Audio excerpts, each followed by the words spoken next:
E qui a Cantiamo Napoli abbiamo una new entry e lei è Manu. Ciao! Buonasera a tutti. Buonasera. Allora Manu, che cosa ci fai ascoltare? Come ci delizi? Allora, ci sono 2 pezzi da ascoltare, un duetto con un altro artista, che saluto e ringrazio, ed Anthony. Come si intitola? Parliamo prima di questo brano. Sì. Sulla una pazzia. Un bel pezzo. Vogliamo salutare qualcuno su questo brano? Tutto il mio staff, l'SV Produzioni, anche poi ovviamente gli autori, che sono Tony Aprile e Piero Palumbo. E mandiamo un bacione forte forte. Sì. E poi abbiamo un altro brano. Sì, un altro brano con altri 2 artisti, appunto Piero Palumbo e Fortuna, che E conoscete abbiamo benissimo. l'onore, Certo. qui, Piero Palumbo, nonché autore dei tuoi brani. Esatto. Eccoli, vieni qua. Ciao a Ciao tutti. Piero. Ciao Manu, ciao tesoro e un saluto agli amici di Cantiamo Napoli.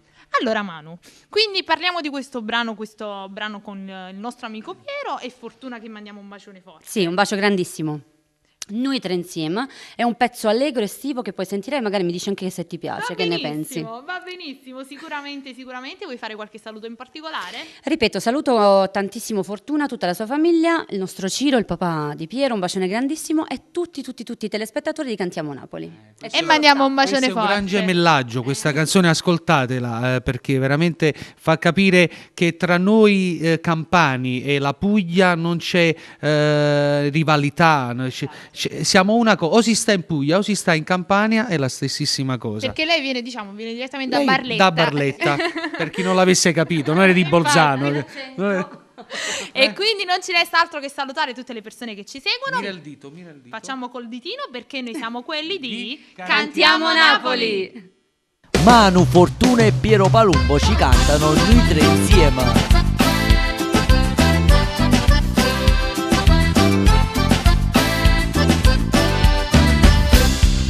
L'autostrada va arrivare, porto fa pressa che già sto qua, ma non ci ha mai chiamato un'ora fa, ci manna a pigliare.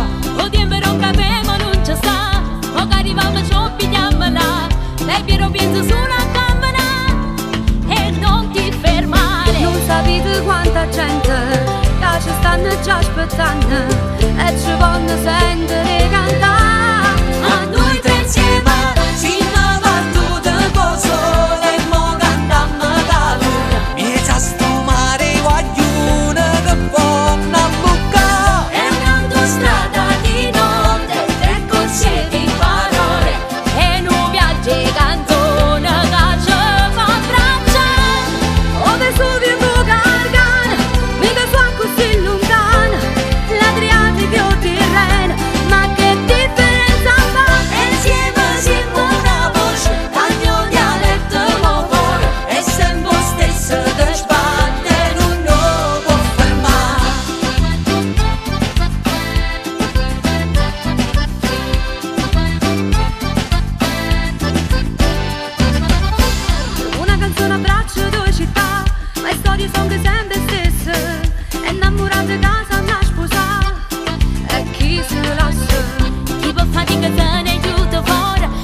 sta gente che ci vuole sentire cantare.